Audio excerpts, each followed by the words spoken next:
Assalamualaikum everyone, welcome to the short explainer।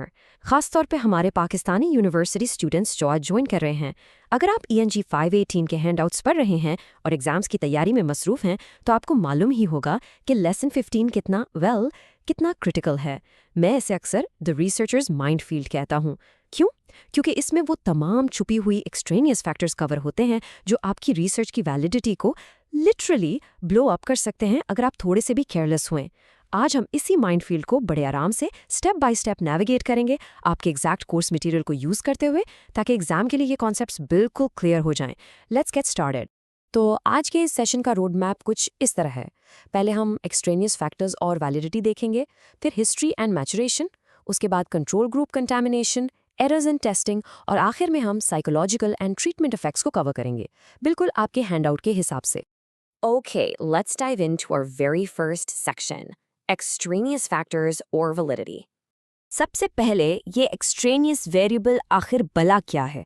Basically ये कोई भी ऐसी अनस्टडीड वेरिएबल है जिसे आप इंटेंशनली स्टडी नहीं कर रहे हैं, लेकिन वो चुपके से बैकग्राउंड में आपकी स्टडी की इंटरनल वैलिडिटी को थ्रेटन कर रही होती है। और सुनिए, अगर आप इन एक्सट्रेनियस वेरिएबल्स को कंट्रोल नहीं करते ना, तो ये म्यूटेट होकर कंफाउंडिंग वेरिएबल्स बन जाती हैं। ये तब होता है जब एक एक्सट्रेनियस फैक्टर उन्हीं वेरिएबल्स के साथ सिस्टमैटिकली चेंज होना शुरू कर दे जिन्हें आप स्टडी कर रहे हैं। It's like a virus in your data.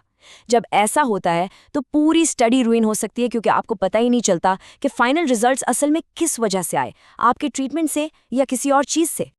अब वैलिडिटी की बात करें तो इंटरनल वैलिडिटी का सबसे अहम सवाल ये होता है, क्या जो इफेक्ट हम मेजर कर रहे हैं वो सिर्फ और सिर्फ हमारे इंडिपेंडेंट वेरिएबल की वजह से हैं। एक्सट्रेनियस फैक्टर्स डायरेक्टली इसी इंटरनल वैलिडिटी पर अटैक करते हैं, और अगर आपकी इंटरनल वैलिडिटी डिस्ट्रॉय हो जाए तो एक चेन रिएक्शन स्टार्ट होता है जो आपकी एक्सटर्नल वैलिडिटी को भी तबाह कर देता है। एक्सटर्नल वैलिडिटी इस बारे में है कि क्या आपके फाइंडिंग्स रियल वर्ल्ड पर जनरलाइज हो सकते हैं। अगर आपके रिजल्ट्स प्योरली इंडिपेंडेंट वेरिएबल की वजह से नहीं हैं तो आप उन्हें किसी और सेटिंग में बिल्कुल जनरलाइज नहीं कर सकते। ये रिसर्च का एक टोटल डेड एंड बन जाता है। Moving on to section 2, history and maturation. ये वो नेचुरल लैंडमाइंस हैं जो वक्त के साथ खुद ब खुद ट्रिगर होती हैं।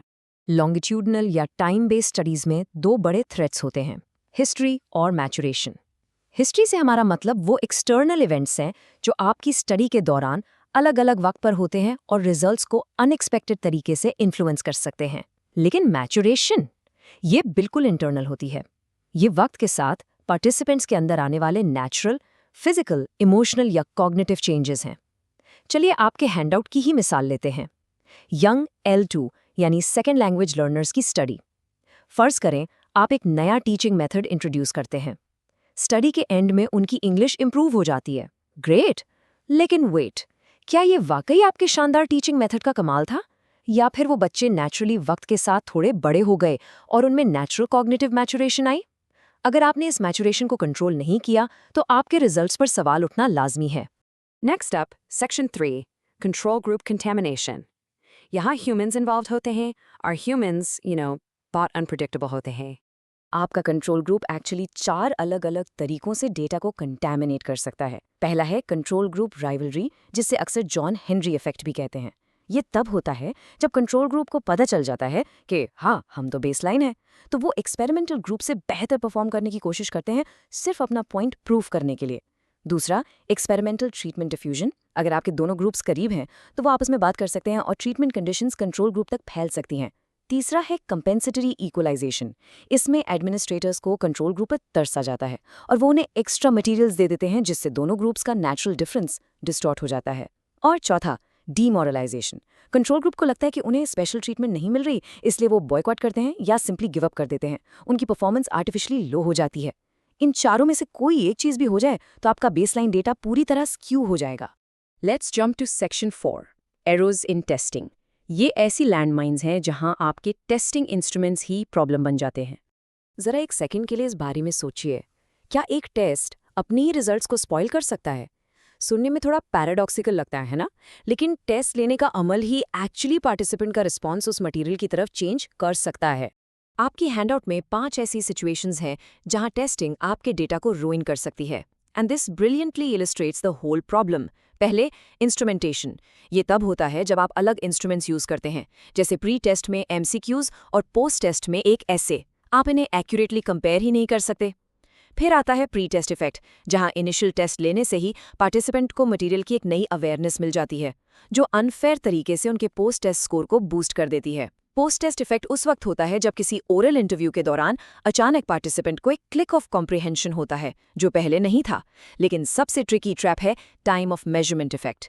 अगर आप पार्टिसिपेंट्स को एक लेसन के फौरन बाद टेस्ट करते हैं तो वो डेफिनेटली हाई स्कोर करेंगे, लेकिन ये आपको उनके लॉन्ग टर्म रिटेंशन के बारे में कंप्लीटली मिसगाइड करता है। इसको कंट्रोल करने के लिए आपके हैंडआउट्स एडवाइस करते हैं कि टेस्टिंग कम से कम 1 हफ्ते के बाद की जाए, और वो भी बगैर किसी वार्निंग के। Okay, final sprint. Section 5. Psychological and treatment effects. सबसे पहले है पिग्मेलियन इफेक्ट, और ये पूरी तरह रिसर्चर यानी आप पर डिपेंड करता है। ये तब होता है जब आपकी अपनी एक्सपेक्टेशंस या परसेप्शंस अनइंटेंशनल तरीके से पार्टिसिपेंट्स का बिहेवियर ही चेंज कर दें। अगर आप एज अ रिसर्चर एक्सपेक्ट करते हैं कि एक स्पेसिफिक ग्रुप बहुत अच्छा परफॉर्म करेगा, तो आप शायद सबकॉन्शियसली, मतलब अनजाने में, उन्हें ज़्यादा इंकरेजमेंट या अटेंशन दे दें, और बस डेटा ऑल्टर हो गया। आपकी अपनी मौजूदगी ने और इंटरनल एक्सपेक्टेशंस ने स्टडी का आउटकम चेंज कर दिया। और इसके बिल्कुल साथ ही आता है द हॉथॉर्न इफेक्ट। देखें, अगर आप एज अ रिसर्चर पूरी तरह न्यूट्रल भी रहे ना, तब भी पार्टिसिपेंट्स अलग बिहेव करते हैं। क्यों? सिर्फ ये सोचकर कि उन्हें ऑब्जर्व किया जा रहा है। नेचुरल ह्यूमन बिहेवियर को ऑब्जर्व करने की ये लिटरली सबसे बड़ी डिफिकल्टी है। सोचिए, अगर किसी को क्लियर मालूम हो कि वो एक इंग्लिश लैंग्वेज स्टडी का हिस्सा है, तो वो अपने दोस्तों के साथ कैजुअल बातचीत के निस्बत बहुत ज़्यादा केयरफुल होकर बोलेगा। उनका नेचुरल फ्लो वहीं ख़त्म। आखिर में वी हैव ट्रीटमेंट फिडेलिटी। इसका सीधा सा मतलब है कि क्या आप वाकई अपनी ट्रीटमेंट इंटरवेंशन को हर दफ़ा बिल्कुल सही तरीके से एडमिनिस्टर कर रहे हैं। अगर आप एक टीचिंग मेथोडोलॉजी टेस्ट कर रही हैं, तो क्या वो हर सिंगल ग्रुप को एग्जैक्टली एक ही तरीके से पढ़ाई जा रही है। आपको अक्यूमुलेटिव ट्रीटमेंट इफेक्ट्स को भी कंसिडर करना होगा, जिनके लिए काउंटर बैलेंस डिजाइन यूज किए जाते हैं। और हाँ, ट्रीटमेंट को नोटिसेबल इफेक्ट्स शो करने के लिए सफिशिएंट टाइम देना बहुत ज़रूरी है। अगर आप ऐसा नहीं करते, तो एक नई डिसरप्शन की सिर्फ नोवेलिटी ही लर्निंग प्रोसेस को ऑल्टर कर देगी, और आपको अल्टीमेटली स्क्यूड और इनवैलिड रिजल्ट्स मिलेंगे। तो दोस्तों, हमने मिलकर इस पूरी माइंड फील्ड को सक्सेसफुली समझ लिया है। Extraneous variables, maturation, control group rivalry, testing errors और पिग्मेलियन इफेक्ट। इन सब लैंडमाइंस को देखने के बाद एक बड़ा सवाल पैदा होता है। Considering these minefields, क्या कोई भी रिसर्च कभी भी 100% बायस फ्री और परफेक्टली वैलिड हो सकती है? सच ये है कि परफेक्ट इंटरनल वैलिडिटी अचीव करना प्रैक्टिकली बहुत मुश्किल है।